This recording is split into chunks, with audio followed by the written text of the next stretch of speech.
O que é licitação? O que é cidadania? E a educação? E a saúde pública? Como se organiza os transportes? A Rádio FOP Educativa apresenta o FOP Entrevista, com a mediação do professor Antônio Marcelo Jackson.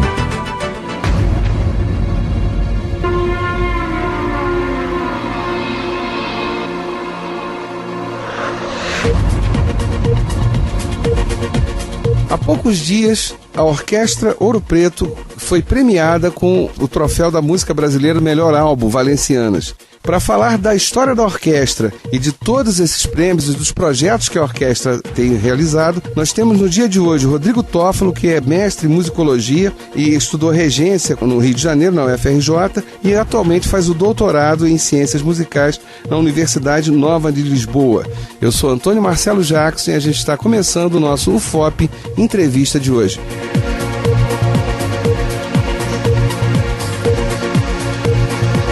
Rodrigo, antes de mais nada, muito obrigado pela tua presença, né?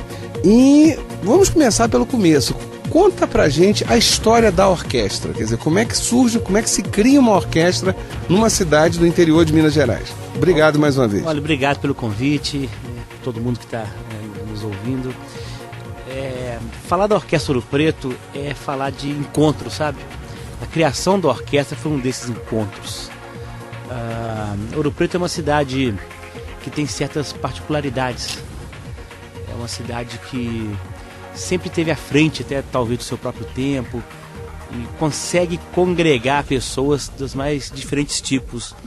E o encontro, na época de Rufo Ferreira, que é professor hoje aqui na universidade, o criador junto com a equipe, até do curso de música e de artes cênicas também da escola.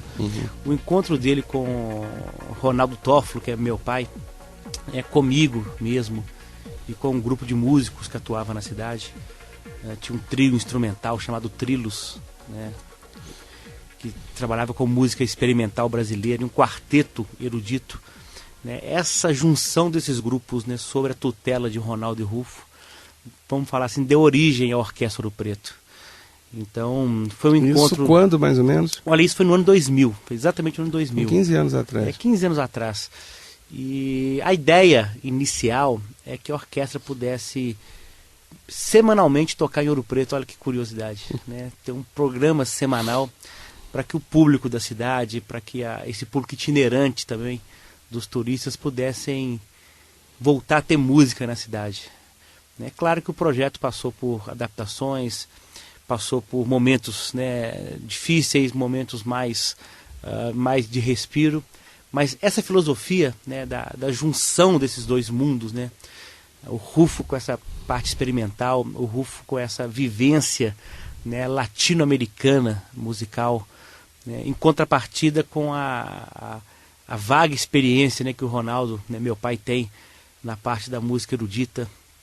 Por anos e anos, eu era criança, eu abria a porta e atendia telefone de pessoas querendo falar sobre Mozart com meu pai. Meu pai é um dos maiores especialistas em Mozart do Brasil.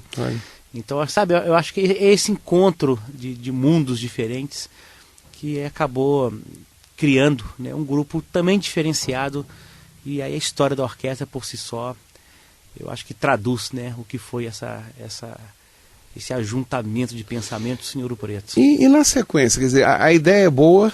Agora, vamos para o lado real. Quer dizer, então, você falou que há 15 anos, no ano 2000, vocês se encontram e surge a ideia, então, de montar uma orquestra e um projeto inicial de que fossem feitas apresentações semanais, Como é que isso vai ser colocado em prática? Eu vou te dar um exemplo só.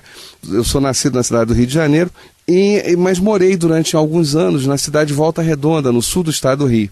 E por razões diversas, não vem aqui o caso explicar, porque eu vou entrevistar de você, a cidade de Volta Redonda é uma das mais musicais que eu conheço.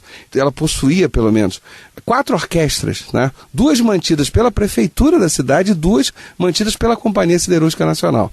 E então você tinha apresentações de música clássica domingo de manhã, você teve show, tinha banda sinfônica, tudo isso. Quer dizer, mas havia um financiamento. E aí a pergunta é, muito bem, então vocês se reúnem, tem a ideia que é extraordinária, agora como colocar isso em prática? Quem financiou? Como é que se desenvolveu esse primeiro momento da Orquestra Ouro Preto?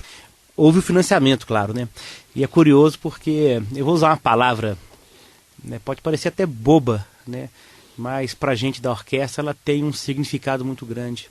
A orquestra sempre teve, ao longo desses anos, alguns anjos da guarda que apareceram para poder facilitar esse campo do financiamento, né? Desde o primeiro ensaio até o último ensaio, foi feito semana passada, né? A orquestra sempre conseguiu financiamento para isso, né? E os dois professores à época foram a campo, né? Foram apresentar esse projeto, né? Então a primeira empresa que financiou era ainda a antiga Alcan, aqui de Ouro Preto, né? Lembro até hoje do Maurício, das conversas com ele.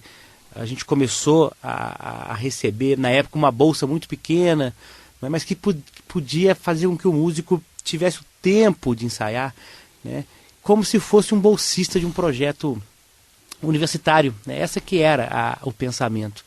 E como bolsista, até é importante falar isso, né, tem certas obrigações também, né? O bolsista não pode receber a bolsa e fazer... faço o que eu quero. E faz o que eu quero e não produzir, vamos dizer assim. Claro. Então, desde o início, teve essa procura por esse financiamento. E depois da UCAM, né, a gente teve, né, um segundo anjo da guarda, é engraçado, né, que foi a ArcelorMittal, né, que na época não era ArcelorMittal, era Belgo Mineira. Também ajudou a financiar a orquestra, ouviu a orquestra, gostou muito da orquestra.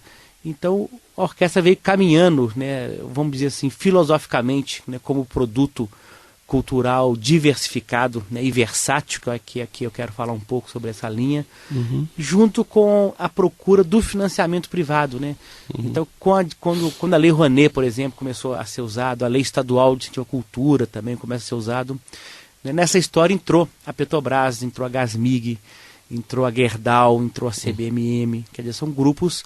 Acho importante citar todos os nomes das empresas, porque quem financia a cultura tem que ser citado. E aí, professor, olha, cultura, não só cultura, qualquer coisa hoje de qualidade é caro, né? Tem que ter um valor.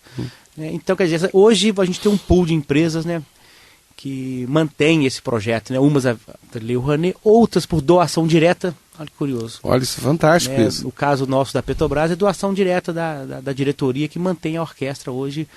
Né, só interrompendo, Rodrigo, você vai me perdoar, mas para o nosso ouvinte entender a distinção, que quando você fala em Lei Rouanet, a Lei de Incentivo à Cultura, isso envolve a chamada renúncia fiscal. Quer dizer, a empresa ela teria que pagar um valor X de imposto de renda, ela não paga esse valor X, ela retira um percentual, que me foge agora qual é o percentual, que ela pode, então, direcionar para a cultura. Na prática, é um dinheiro que seria enviado para o poder público, para o Estado, e o Estado não recebe. Por quê? Porque financia a cultura. Quando você fala de doação direta, não. Isso envolve uma ação que a empresa faz independentemente do imposto de renda que ela tinha que pagar. Exatamente. E eu acho aí mais extraordinário ainda. Com toda sinceridade, como cidadão, eu acho fantástico. Hoje, né, atualmente, 2015, a orquestra possui... Isso é até muito interessante falar, professor, porque provavelmente deve estar nos ouvindo, né, jovens que querem montar um projeto cultural, querem montar uma banda, querem montar um grupo, uma orquestra. E muita gente conversa comigo sobre... essa maneira de financiamento, né? Então é muito importante. Hoje a orquestra trabalha com as três, né? Quer dizer, há empresas que doam direto para a orquestra, há empresas que usam, né, a Lei Rouanet, né, como renúncia do imposto de renda para apoiar a orquestra, há empresas que usam a lei estadual, que já é em cima, né, do ICMS. Então é muito importante para quem está nos ouvindo, né, pesquisar, né, sobre os mecanismos de mecenato hoje no Brasil, que existem qualidades, defeitos também, claro, né, mas hoje é essa forma que a orquestra conseguiu se manter, né, nesses 15 anos. Então, desde o primeiro dia, né, até os dias atuais, a gente sempre procurou, né, quem financiasse esse grupo. E eu acho interessante você falar isso, Rodrigo, porque até pegando agora o final da tua fala, quer dizer, das pessoas que sonham com alguma coisa dessa, vamos parar para pensar, né? Quem acha que, por exemplo, uma empresa ela vai financiar apenas aqueles projetos que sejam comercialmente interessantes, cujo nome imediato será vinculado em todos os lugares e o nome da empresa vai junto. Não, estamos falando de música clássica, num primeiro momento, e até prova contrária, o Brasil não tem, o que é uma pena, não não fortalece tanto a música clássica, ainda que a música clássica tenha um público fiel aqui. Existe lá no Rio de Janeiro, o Teatro Municipal tem, às vezes que os ingressos já foram vendidos no meio do semestre inteiro. Você não consegue comprar ingresso para assistir um concerto, uma coisa assim, porque ele simplesmente já foi vendido, né? Agora, mas então o fato de financiar uma orquestra em tese de música clássica, lógico, depois ela vai diversificar os seus trabalhos. De uma cidade do interior, então isso só se explica por uma coisa: o projeto era muito bom. Não, é isso que eu quero dizer. Quer dizer, então, para aquele que nos ouve, para pegar a tua palavra, Rodrigo, que está sonhando com alguma coisa, pense que tudo pode ser possível, desde que o projeto seja muito bom. Né? Aí, professor, eu quero até, não quero nem atrapalhar aqui, mas... Você que é o entrevistado. Como é uma conversa espontânea, se eu estiver passando de forma alguma. O cara dos bois, mas é curioso, eu acho que isso que você falou é a grande lição, por exemplo, que a orquestra hoje tira dessa premiação. Né? Sendo muito sincero, nem a questão do prêmio em si, que é muito legal, que é muito importante, mas é exatamente a sensação que um projeto pensado no interior de Minas Gerais, né, pode chegar, por exemplo, né, nessa indústria cultural do eixo Rio-São Paulo, que é uma discussão para horas, né, pode chegar com um disco gravado ao vivo. E até é muito engraçado assim, foi gravado ao vivo com um orçamento baixíssimo, né, e foi aquilo que está gravado ali, porque a gravação ao vivo não permite muita coisa. Exato. E de repente um disco do interior de Minas Gerais, né, no meio de tanto peixe grande, né, ele é eleito, né, como o melhor trabalho daquele ano. Quer dizer, eu acho que esse é o grande lição, né, que apesar dos pesares, eu acho que vale a pena sonhar com responsabilidade. Né? Sim, por isso que voltamos aí eu vou insistir na minha fala. O projeto tem que ser bom. O projeto bom não é aquele projeto psicodélico, não é aquele projeto que está falando dos seres extraterrestres, mas é um projeto que tenha, que seja bem organizado, que diga claramente a finalidade que ele tem, como ele irá se estruturar, como irá funcionar. Aliás, eu até queria te aproveitar uma pergunta que eu ainda não fiz. Bom, você apresentou para as empresas o financiamento naquele momento, você e os demais. Agora, e os músicos? Porque para você falar uma orquestra, você tem o naipe de violinos, tem os cellos. Quer dizer, esses músicos todos estavam disponíveis aqui ou não? Como é que funcionou isso? Olha, como é que foi essa convocação aí? Porque eu estou tentando... Que aí, novamente, estamos falando de uma cidade chamada Ouro Preto, no interior de Minas Gerais. Olha, quando a orquestra começou, né, no primeiro ensaio, todos os músicos estavam aqui em Ouro Preto. Olha. E ela tinha uma formação um pouco diferente do que tem hoje. E estavam todos aqui e a orquestra começou a funcionar. Né? É claro que as pessoas vão crescendo e, enfim, é muito normal que as pessoas procurassem os grandes centros, né, para a própria sobrevivência, músico assim. Né? Então, alguns ficaram em Ouro Preto, como no meu caso, por exemplo, eu moro em Ouro Preto. Né? Alguns procuraram, né, Belo Horizonte, onde dão aula, onde tocam em outras orquestras. Mas vou te dar um dado curioso: 70% da orquestra hoje tem os músicos da formação original. Né? Também isso é muito interessante. Então essa é uma explicação, né, para a qualidade que o grupo tem hoje. Quer dizer, é o tempo de vivência junto. E o projeto realmente era bom. Não, porque senão você tem uma debandada, isso é natural. Não, é natural. Né? Inclusive isso não é só natural, isso é um grande problema. Né? Você tem cidades que investem muito em grupos. Né? E olha, não precisa ser cidade pequena, não. Há capitais no Brasil. Né? Existe um exemplo em Manaus, que é um exemplo muito sintomático, quando reestruturaram a ópera de Manaus, e, enfim, abriram vagas. Né? Muita gente de fora veio para formar a orquestra, né? Um bom salário e tudo mais. E acabou um ciclo de 10 anos, as pessoas foram embora. Né? Juntaram o dinheiro e foram embora. Elas têm o direito de fazer isso, claro. Mas aí você imagina, né, que é um projeto que foi muito bem durante 10 anos, com óperas no teatro, ciclos de Wagner, uma coisa fantástica.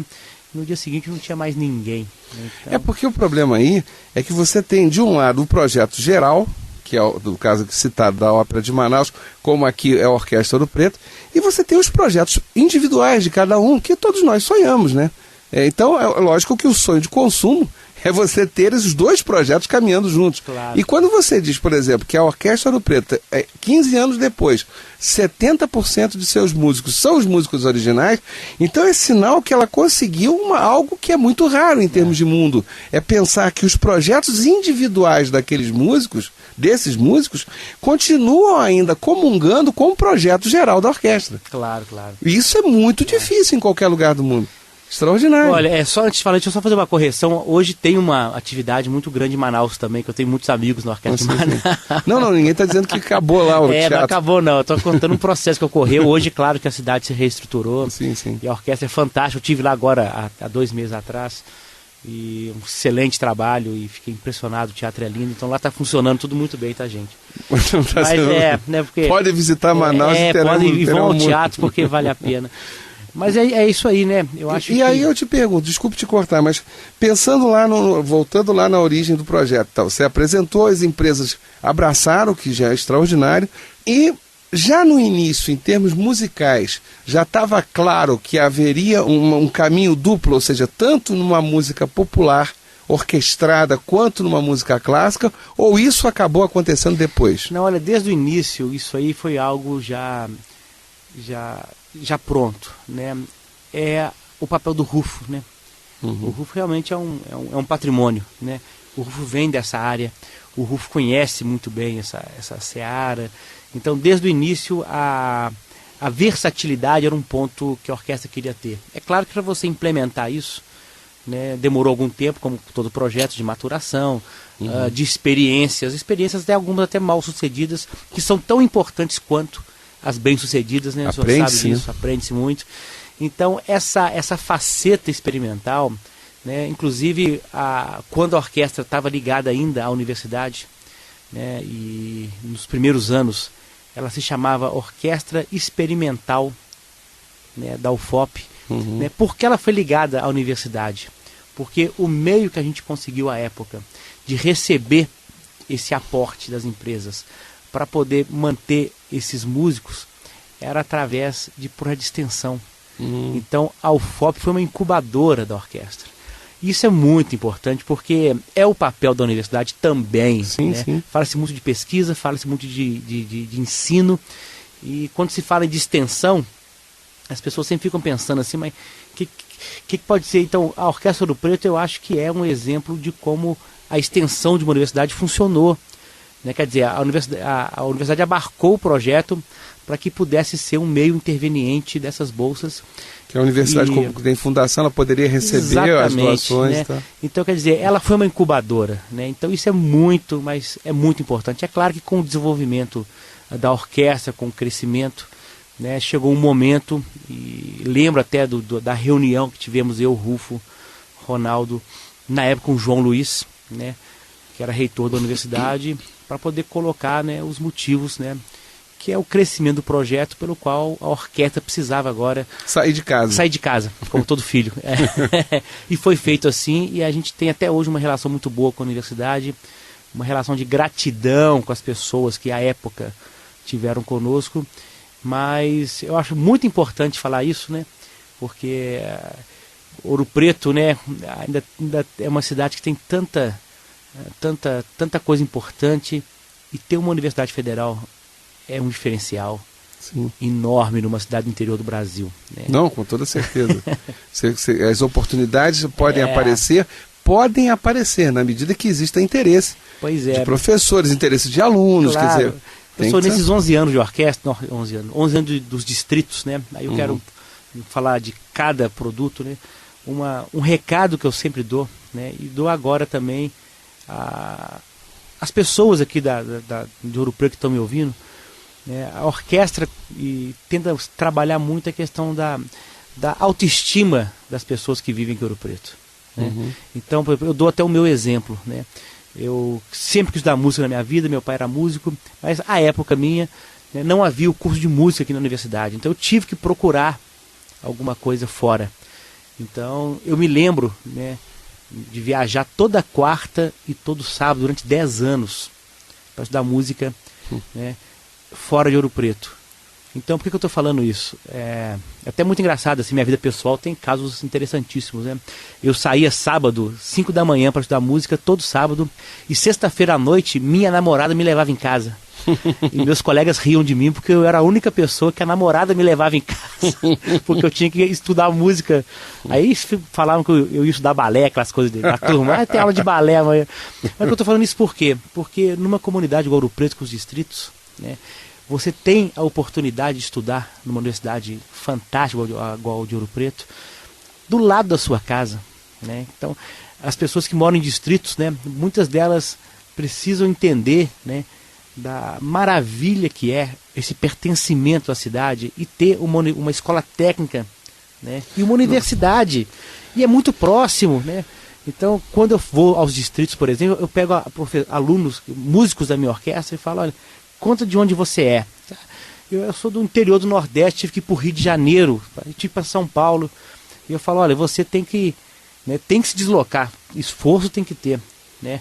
Mas você tem isso tudo em Ouro Preto, né? Então... Aí já agora é o cientista político que vai falar aqui, o problema com toda a franqueza, existe uma desarticulação absurda aqui na cidade, porque você lembrou bem, é uma cidade com pouco menos de 100 mil habitantes, em termos oficiais, em números oficiais, que tem um instituto tecnológico e uma universidade federal. Quer dizer, por favor, isso aí é um peso gigantesco utilizado, de oferta. Né? E aí quando você olha como é que a cidade se articula com esses órgãos de educação, você vê que a articulação é quase nenhuma. Né? Nem as instituições fornecem de forma sistemática, tá, coisas à cidade, que eu acho que poderia. Tá? Existem às vezes discussões como, por exemplo, olha, você está falando de uma cidade histórica, por que não o curso de arquitetura, de engenharia, dá o suporte e a própria população recorrer à universidade? Não acontece nenhuma coisa nem outra. Nem necessariamente a universidade oferece, e com certeza a população não bate as portas da universidade falando, ué, porque vocês não poderiam montar um projeto para cá, pra gente, né? Isso é uma coisa que quando acontece, eu particularmente levanto a mão pro céu. Sim, né? sim. Então é porque lamentavelmente é raro. E por fim, quando você fala dos distritos, aí entra um problema da própria Câmara de Vereadores, que você não tem linhas de ônibus que façam essa circulação funcionar. E linha de ônibus é responsabilidade do vereador. Então, quer dizer, eu acho uma pena. O teu comentário é absolutamente pertinente. E eu confesso, não consigo entender essa desarticulação. Eu acho que a orquestra também é importante, sabe, dar esse recado. Lógico. Ouro Preto tem quem está na cidade, quem mora nos distritos, está no lugar diferenciado no Brasil, sabe, professor? E isso tem que ser o senso de pertencimento, né? Sim. Isso me pertence, eu preciso usar isso, né? E uma coisa, estamos falando de algo que agora é em escala nacional e até, acho que vocês já têm apresentações fora do Brasil, sim, já fizeram, então em escala internacional. Em uma coisa, digamos assim, coisa aí no melhor sentido do termo, conforme você disse, que pertence a Ouro Preto. Então, por favor, aí se disser para mim que isso não vai dar certo, já deu certo, já passou de dar certo. Olha, Rodrigo, vamos dar um intervalo rapidinho, que a gente está terminando aqui nosso primeiro bloco aqui de entrevista de hoje com o Rodrigo Toffolo, né, que é maestro da Orquestra Ouro Preto, e agora, poucos dias atrás, a orquestra, junto com o Alceu Valença, ganhou o prêmio da música brasileira. O nosso FOP Entrevista tem a produção do Danilo Nonato e Eliane Santos, a sonoplastia do Cimei Goldeirinha e a direção geral do Chico Daia. Eu sou Antônio Marcelo Jackson, o intervalo é de 1 minutinho. É rapidinho, a gente volta.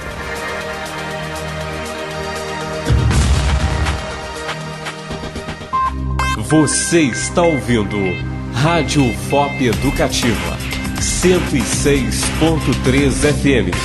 Na internet www.fop.br. Energia elétrica.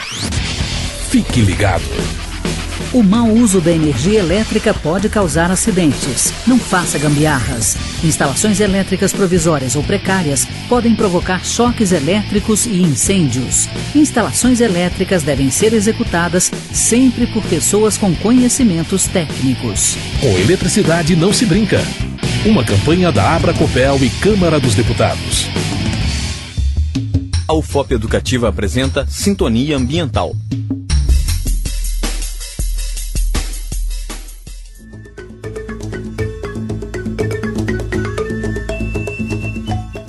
Olá, ouvintes! Está começando mais um Sintonia Ambiental, o programa que te deixa informado sobre assuntos mais importantes relacionados ao meio ambiente. O tema de hoje é o papel do Ministério Público na defesa do meio ambiente.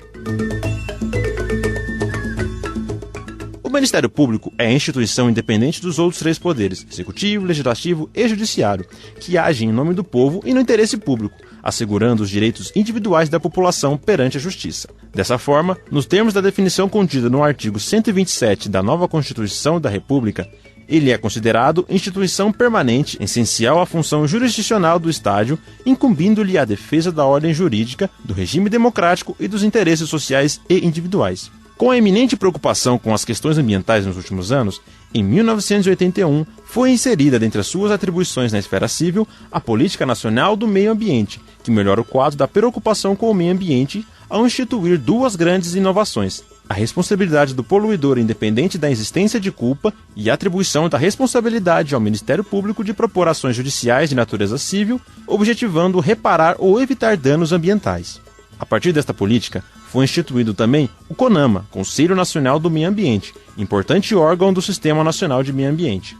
Em 1985, com a Lei dos Interesses Difusos, efetiva-se a possibilidade de intervenção sobre as questões ambientais do Ministério Público Federal ou Estadual, com a responsabilidade maior das ações cíveis, isto é, surge como procedimento administrativo exclusivo do promotor de justiça, que o instaura e preside com a finalidade de apurar a ocorrência de danos ambientais. Apesar disso, a atuação do Ministério Público na proteção ambiental é considerada recente.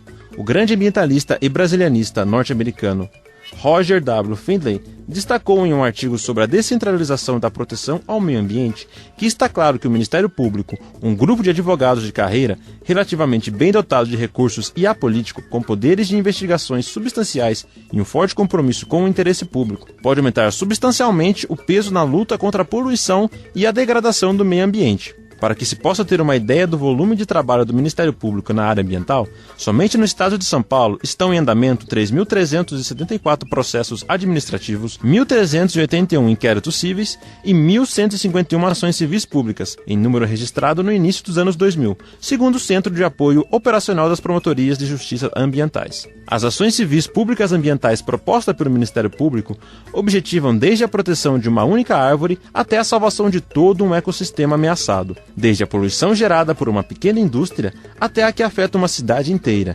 desde a contaminação de um pequeno curso de água por esgoto até a reparação dos danos causados por gigantescos derrames de petróleo no mar. Na maioria dos casos, o Ministério Público enfrenta o poderio econômico representado pelo grande capital, tanto nativo quanto multinacional. Além disso, ele ainda se opõe, quando necessário, ao próprio Estado, que, como agente econômico e executor de obras públicas, muitas vezes se torna agressor ao meio ambiente na construção de estradas, usinas hidrelétricas e outras obras, sem a realização de estudos de impacto ambiental. Ele age também no âmbito das municipalidades, por exemplo, pela incorreta disposição de lixo e falta de tratamento de esgoto.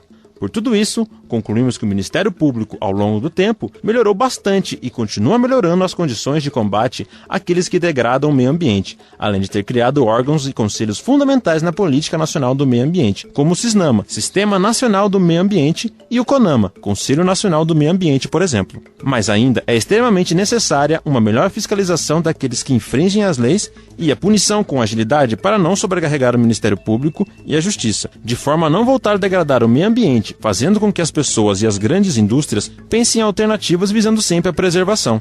Termina aqui mais um Sintonia Ambiental. Até a próxima!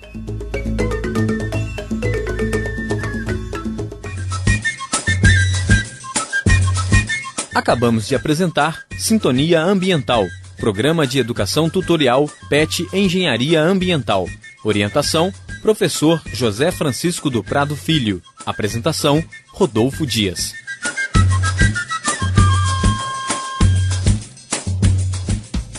Ouro Preto, cidade patrimônio da humanidade. Seja bem-vindo, sintonize 106,3, UFOP Educativa.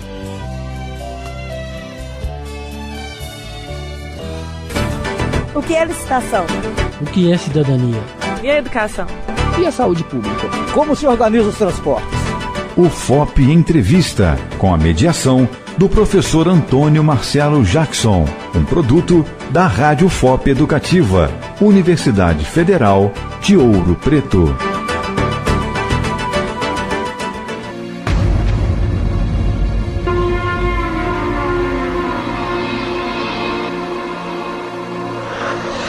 Estamos de volta com o nosso FOP Entrevista de hoje com Rodrigo Toffolo, que é maestro da Orquestra Ouro Preto, e o nosso programa, lembrando sempre, com uma produção do Danilo Nonato e Eliane Santos, a sonoplastia do Cimei Golderim e a direção geral é do Chico Daia. Ô Rodrigo, você falou no primeiro bloco que ao longo desses 15 anos da Orquestra Ouro Preto, alguns projetos deram certo, aliás, o último então deu certo mesmo, né?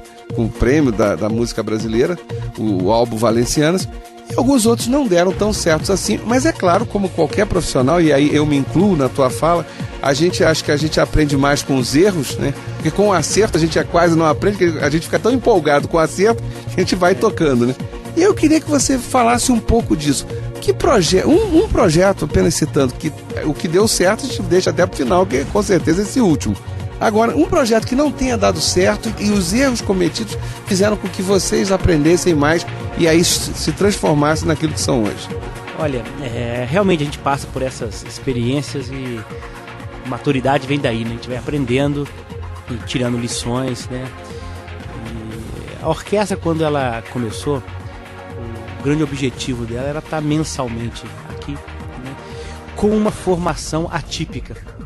Essa formação incluía, né, um grupo de cordas, né, com instrumentação variada, né, e nós precisávamos na época ter, né, repertório para essa formação variada quase que mensalmente, né. A gente tinha que ter uma produção para que a orquestra pudesse, né, ter essa demanda, né, pelo exotismo, né, que inicialmente a gente achou que daria conta de administrar, né. Então, com o tempo que aconteceu, a gente foi vendo que realmente, né, o fazer musical não consegue, né, acompanhar esse processo de mensalmente ter obra nova, obra escrita nova, né? E a gente viu que esse caminho de ser uma orquestra totalmente experimental, né, ou seja, que trabalhasse obras totalmente novas, né, ela precisava abrir espaço, né, para a música do repertório mais conhecido, né? Eu vou usar a palavra padrão, mas sem querer. Não, entendi. Né, sem querer falar que padrão é uma coisa chata, uma coisa, né, do repertório que as orquestras também fazem, né? Então, eu acho que no início a gente talvez pensou em ter um grupo que fosse totalmente experimental, ou seja, essa orquestra só faz projetos experimentais, e vimos que não, tinha que abrir esse leque, não só pela questão prática, né, e aí a gente volta a falar da praticidade de um projeto acontecer, né, acho que no campo das ideias cabe tudo, mas quando você põe o pé no chão é preciso tomar certo cuidado e aparar certas arestas, senão os projetos não caminham. Então a gente abriu um pouco, né, a orquestra deixou de ser 100% experimental e começou a adaptar, né, e a receber e a tocar, né, obras do repertório padrão das orquestras, que também tem que ser divulgado, né, e tem que ser feito. Então essa percepção que a gente teve nos primeiros 4 anos, né, hoje, curiosamente, ela contribuiu para vários aspectos. Uma delas é para que a qualidade da orquestra pudesse atingir o nível que atingiu, né? E muita gente se fala, qual que é o papel desse repertório tradicional das orquestras, né? Há pouco tempo um rapaz escreveu um artigo no Estado de São Paulo, repercutiu no Brasil inteiro, sobre o papel das orquestras no mundo atual e sobre essa questão de ficar tocando sempre, entre aspas, ele fala a mesma coisa. Né? Para que tocar Mozart? Para que tocar Beethoven? Né? É o mesmo motivo para que você tem que ler Guimarães Rosa, os clássicos porque os clássicos são os clássicos, eles que moldam a personalidade e nos ajudam, né, a chegar num grau de pensamento, no caso da música, num grau de execução, né? Então acho que esse foi um ponto que a orquestra teve uma guinada importante e conseguiu hoje chegar por ver, né, que a gente estava um pouquinho enganado em querer ser radical demais, né? Então acho que o radicalismo não faz bem para nenhum lado. Eu me lembrei de uma frase, isso dos anos 60, da época do tropicalismo, né? Quando criou-se uma quase cisânia, que foi só uma cisânia musical, uma briga musical, não foi pessoal de forma alguma, são amigos, são amigos até hoje, de um lado o Caetano e o Gil, do outro lado o Chico Buarque, E aí, uma hora chegou um ponto de tensão lá que o Chico falou uma frase, se a minha memória não me trai, nem toda loucura é genial, nem tudo aquilo que é antigo é ultrapassado. Exatamente. Então, quer dizer, é mais ou menos isso. Quer dizer, o ideal é equilibrar. Não há dúvida quanto a isso, né? Não vamos nos prender a só aquilo que já existe, mas, claro, vamos sempre tentar criar. Agora, aquilo que... E aí eu me lembro também de um livro, se a minha memória também não me trai, do Humberto Eco, Por que ler os clássicos? Aí pensando, você comparou aí da audição de Mozart com a leitura do Guimarães Rosa, e a resposta mais ou menos do Humberto Eco é: porque eles são clássicos, porque eles nos ensinam o tempo inteiro. Quer dizer, então precisamos ouvir Beethoven porque ele nos ensina o tempo inteiro. É simples assim. Quer dizer, ainda não encontramos nada que supere isso, né? Vou ouvir Villa-Lobos porque ele nos ensina o tempo inteiro. Claro. Eu vou ler o Guimarães, vou ler Machado de Assis porque ele nos ensina o tempo inteiro, né? Eu mesmo, como professor, eu falo, os alunos, eu implico mesmo, eu sou muito chato com a questão do uso da língua portuguesa, né? Os meus alunos têm que escrever, e aí quando eu vejo tantas falhas, eles me perguntam: professor, tem alguma regrinha? Tem sim, leia Machado de Assis, José de Alencar, entendeu? Guimarães Rosa, aí você vai aprender a escrever, sem problema nenhum. Quando você começar a ler essa turma, você aprende. Essa é a função do clássico, né? E agora, por outro lado, eu estou pensando aqui na orquestra, para te devolver a palavra, porque também acaba, num certo sentido, dando fôlego, né? Porque como a orquestra quando ela trabalha, por exemplo, uma obra razoavelmente conhecida, há uma certa segurança até para você poder criar algum arranjo, algum detalhe novo, mas a obra em si, todos de memória já tem. O que dá um certo fôlego, eu fico imaginando, para você pensar no projeto novo, né? Não pois sei. Eu acho que pode funcionar assim também. Funciona assim. O próximo trabalho que a orquestra vai lançar são... Opa, qual é a novidade? São concertos de Vivaldi. Né? Olha. Então falando de Vivaldi, né?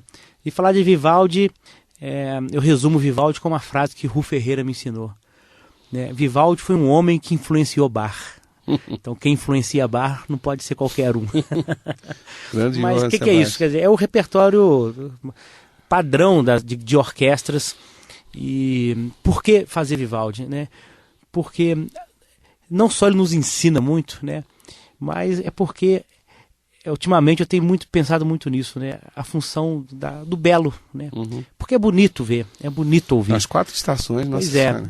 Então, gravamos agora também para lançar no outro ano, Latinidade. Né? Tem Rufo, tem Capiba, tem Clóvis Pereira, tem Nana Guiar. Olha só o leque que se abre. Olha, gravamos Dobrado das bandas de Ouro Preto, Marcha Fúnebre da banda de Ouro Preto. E há pouco tempo, na minha casa agora, né, produzindo esse disco, ouvindo, eu coloquei para ouvir e eu tive esse pensamento, quer dizer, eu comecei a ouvir a música e no final dela, né, o Beatles, por exemplo, também funciona assim, né, no final...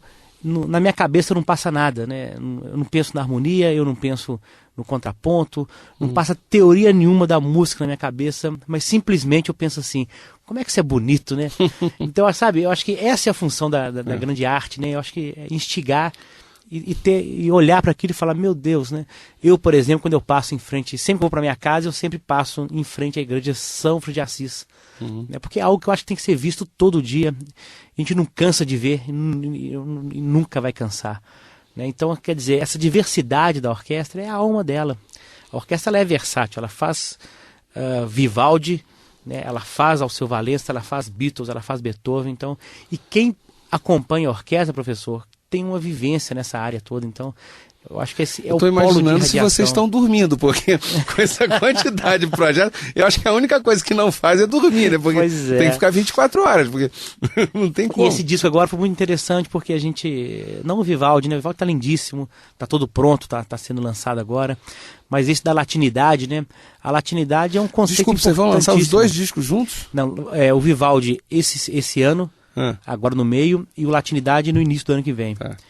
E a gente fez uma redescoberta da pesquisa do movimento armorial, por exemplo. Né? Então, quer dizer, você começa a trazer à tona, né, um movimento que, que, na minha opinião, junto talvez com o Clube da Esquina, foram os movimentos musicais mais ricos que esse Brasil já teve. A armorial lá, eu me lembro do Ariano Suassuna. Exatamente, exatamente, com o Quinteto Armorial. Isso, exatamente. Quer dizer, então, a gente tem o Brasil é um campo tão fecundo, né, que realmente dá para dormir mesmo não. O negócio é ficar Eu pensando. estou aqui pensando. Não, com certeza. Agora, e aí entra uma outra questão, já que estamos falando dos projetos, né, e você já está colocando aí o grande vitorioso nesse momento do Valencianos, que é 2014, já o projeto do Vivaldi a ser lançado em 2015 e o da Latinidade para 2016. E a pergunta-chave, quer dizer, é a Orquestra Ouro Preto. Em Ouro Preto, compramos as obras da Orquestra Ouro Preto? Pois é, professor. A gente também acabou entrando numa... Tudo é aprendizado, né? O Valencianos nos aprendeu a relacionar com essas gravadoras grandes, né? E parte boa, né? Isso aí tá no iTunes, você pode baixar o álbum e comprar, né, pelo celular e tudo mais. E tem essa parte também da distribuição, né? Onde conseguir esse material. Né? Quando eu penso em latinidade e penso na questão do Vivaldi, a orquestra já... Talvez a gente não prefira, talvez, não negociar com uma grande empresa, né? Mas disponibilizar gratuitamente no site da orquestra. Né? Porque uma coisa importante é o seguinte, né? Disco não dá mais dinheiro, né? Ponto final. Né? Hoje em dia as pessoas, essa coisa de você fazer um disco para você ganhar dinheiro, hoje o disco, na minha visão, é como se fosse um cartão de visita seu. Né? Em vez de você dar o cartão, você dá o seu disco que a pessoa possa ouvir. E a partir do disco que você está fazendo, você consegue convencer empresas a patrocinar, poderes públicos e privados a comprar aquele show que você faz. Então hoje é engraçado, né? Hoje eu vejo para o artista a função do disco. Ela hoje, essa premiação, por exemplo, né, o disco nosso foi inscrito nesse prêmio, né, então o prêmio, hoje a gente pode colher muitos frutos desse prêmio através desse disco. Então a ideia nossa é que esse material da orquestra, a partir desse ano, seja disponibilizado pela própria orquestra, né? Ou seja, você pode ir lá na sede nossa lá, né, e comprar o disco, ou para quem gosta do disco físico, ou simplesmente, como é a ideia nossa, o cara faça o download no site, ele leva para casa para ouvir, né? Porque a divulgação é mais importante do que, na minha opinião, do que essa venda física, né? Então, eu acho que é uma nova maneira de ver essa indústria que já foi multimilionária. E eu pessoalmente viajo muito com a orquestra, vou muito para fora do Brasil, e você chega em capitais importantes. Eu lembro quando a primeira vez que eu fui a Londres, por exemplo, eu fui lá atrás da tal loja que tinha lá, e a loja tá fechada, né? Se uma loja de CD fecha em Londres, né? Então, imagina em Ouro Preto. Então realmente eu fiquei boquiaberto, porque meu pai comprava, e eu lembro do meu pai importando os LPs de lá e tudo mais. Então, quer dizer, a modernidade, ou a pós-modernidade, está fazendo a gente pensar, né, em retrabalhar esses conceitos. E a indústria do disco, acho que é uma delas, né? Não, eu vi um programa, assisti um programa há poucos meses atrás, onde um produtor musical, ele até comentava isso, ele dizia que ele chegou para um grupo de música e falou, olha, sejamos francos, no momento atual, façam um LP, um exemplar só de um álbum bonitinho, com uma capa bacana e tal, agora faz uma outra edição bem simplesinha para você vender a R$15 nos seus shows. E não conte com loja, não conte com nada, entendeu? No fundo, o mercado de disco hoje em dia é esse, né? Não tem como. E é engraçado que esse programa é sobre um grande produtor musical, o André Midani, ou André Midani, eu nunca sei direito a pronúncia do sobrenome dele, e ele próprio fala que ele foi um dos culpados desse problema, porque há anos atrás, quando o sujeito que, mexendo na internet, descobriu que podia ter arquivos de som, foi falar com algumas pessoas de gravadora, todas as gravadoras falaram, não, a gente vai processar você se você fizer isso. Só que o garoto tinha 20 e poucos anos e não teve dúvida. No dia seguinte, todas as gravações estavam na internet. E acabou com o mercado do disco e com as gravadoras, que diziam que iriam processá-lo. Mas voltando aqui para a nossa conversa, então já temos o projeto do Vivaldi, o da Latinidade, o projeto vitorioso do Valencianas, outros projetos que levaram a orquestra para o exterior. Que projetos foram esses? Olha, a ida nossa ao exterior, ela tem dois polos importantes, né? Então, hoje a Orquestra Ouro Preto, ela tem 4 pilares de atuação, né, que foram definidos no início e mantemos até hoje, né? A primeira delas é a parte experimental que a gente falou, né? O segundo, né, o repertório padrão, o tradicional, né? O terceiro essa da inclusão social e a descentralização do acesso à orquestra, né? A Orquestra Ouro Preto não leva cultura para lugar nenhum, que isso é uma besteira. A gente leva a orquestra para tocar para quem queira nos ouvir, né? Então, e o quarto é a música antiga mineira, né? Ou seja, esse é um patrimônio das cidades históricas de Minas Gerais, não só Minas Gerais, mas a música feita em Ouro Preto e região no século XVIII. Sim. Né? Isso aí é motivo de pesquisa do meu próprio doutorado, de vários colegas. E essa música ela tem que sair das estantes de musicólogo para salas de concerto. Então, quando a orquestra vai para fora do Brasil, né, dois pontos são sempre muito comentados, né? A latinidade, né? Quer dizer, eles querem saber que música é essa feita aqui.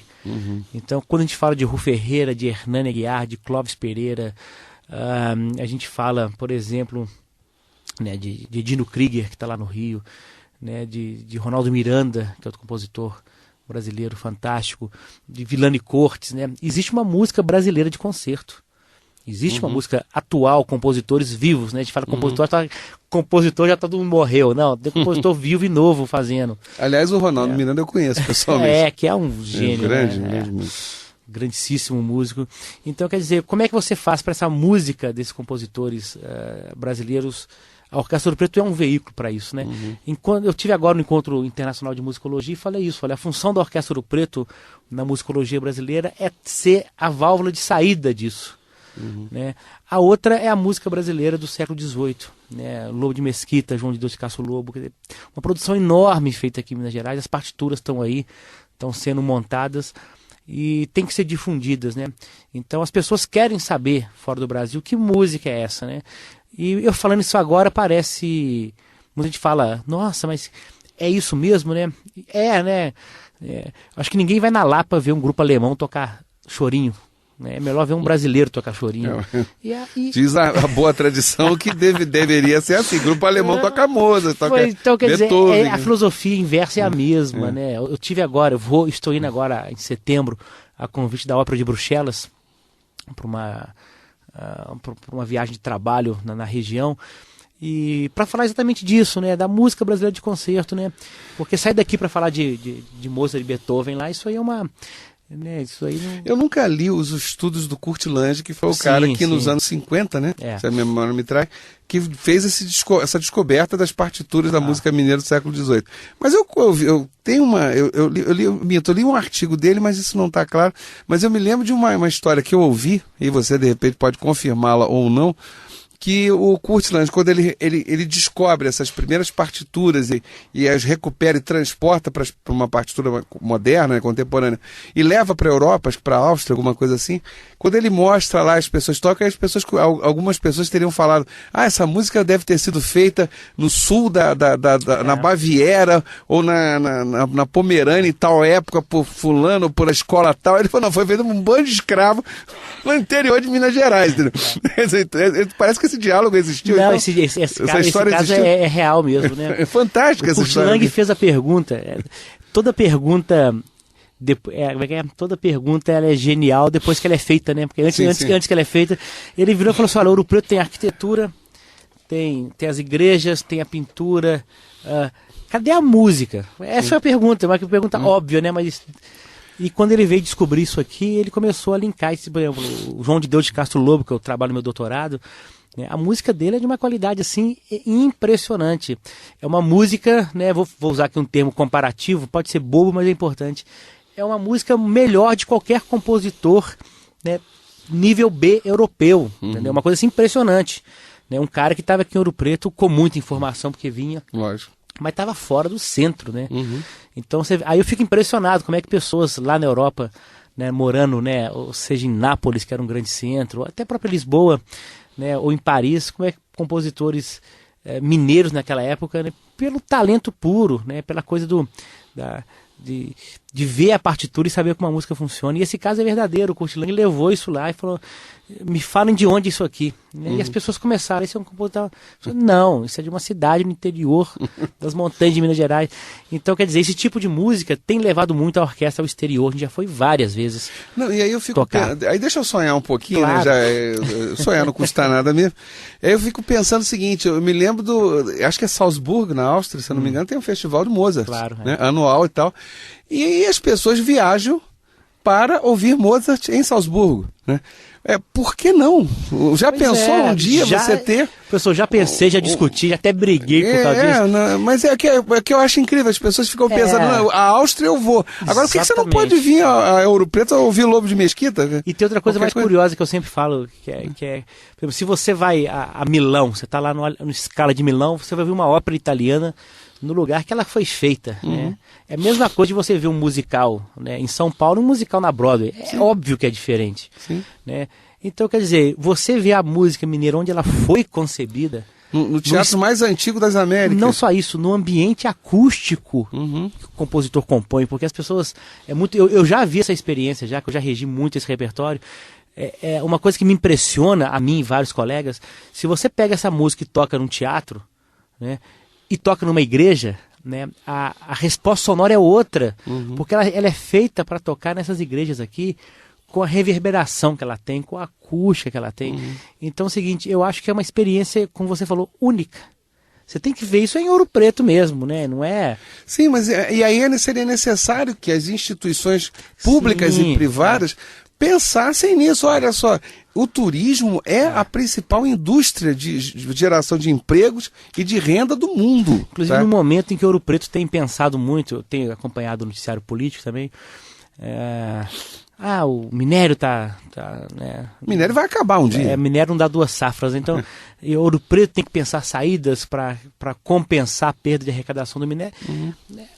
Aí engraçado, né? Porque a resposta é tão óbvia, né? Eu acho que é trágico, né? Porque é tragicômico, né? É tragicômico, né? Porque você tem, em termos de arte barroca, aquela que é considerada a melhor arte barroca do mundo, ao lado da italiana. Exatamente. Por isso os estrangeiros vêm semanalmente a Ouro Preto. Eu acho que ninguém percebe esse pequeno detalhe.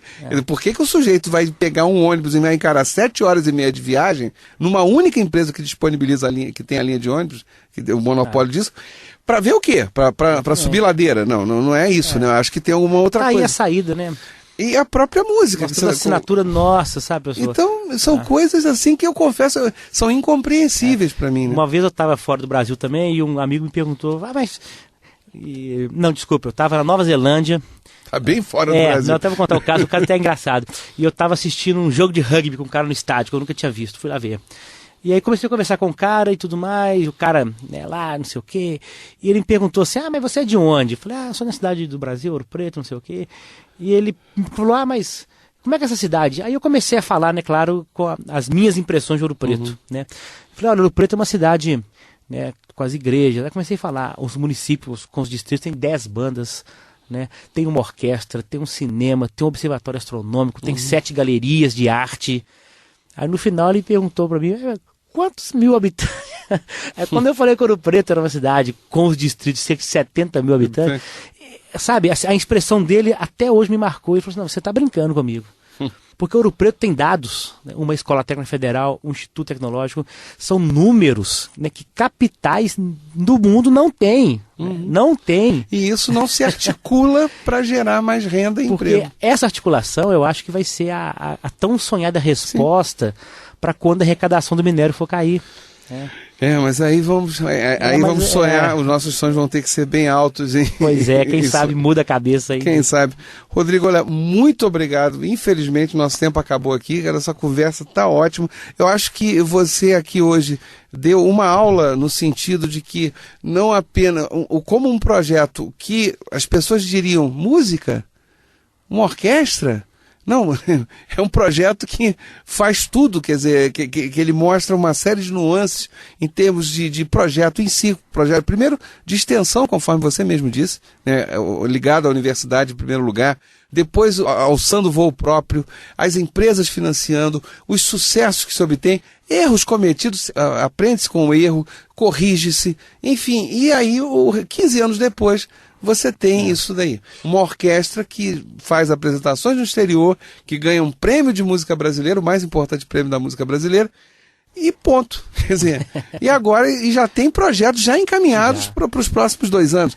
Então isso é extraordinário. Muito obrigado, Rodrigo. Olha, agradeço o convite. E o recado final, eu acho que eu sou felizardo de trabalhar num projeto que conseguiu articular o que a gente está falando, né? Porque tem dedo da universidade nessa orquestra, tem dedo do poder público, das pessoas, das empresas. Então eu acho que esse micro-universo da Orquestra Ouro Preto, né, chegando onde ela está conseguindo chegar hoje, ela é talvez, né, resultado num micro-universo do que é quando todo mundo se articula em prol de alguma coisa, que foi o que aconteceu, né? A orquestra não é uma vitória minha, do Rufo e do Ronaldo, né? É um trabalho de muita gente, de muitas instituições que confiaram, que apostaram, que investiram, e hoje a gente consegue, né, falar abertamente disso. Então pode ser aí um bom exemplo, né, de como assim, as coisas articuladas, né, e a população de Ouro Preto abraçou, né, a orquestra hoje, né, as pessoas têm orgulho de virar e falar, olha, eu sou da cidade que tem uma orquestra. Isso é bom. Engraçado, só para fechar, o sociólogo alemão Max Weber, ele disse uma vez que ele sonharia ter uma escrita sociológica que se assemelhasse a uma partitura musical, porque a partitura é a única coisa que ele conhecia enquanto escrita que conseguia congregar e reunir várias coisas diferentes, produzindo um resultado espetacular. Acho que a orquestra é uma belíssima partitura, sem dúvida alguma. Rodrigo, muito obrigado. A gente encerra o nosso programa de hoje, o FOP Entrevista, tratando com o Rodrigo Toffolo, né, que é mestre em musicologia e faz atualmente doutorado em Ciências Musicais na Universidade Nova de Lisboa e é o regente da Orquestra Ouro Preto. O nosso programa tem a produção do Danilo Nonato e Eliane Santos, a sonoplastia do Cimei Goderim e a direção-geral do Chico Daia. Eu sou Antônio Marcelo Jackson e até o nosso próximo UFOP Entrevista. Um grande abraço a todos.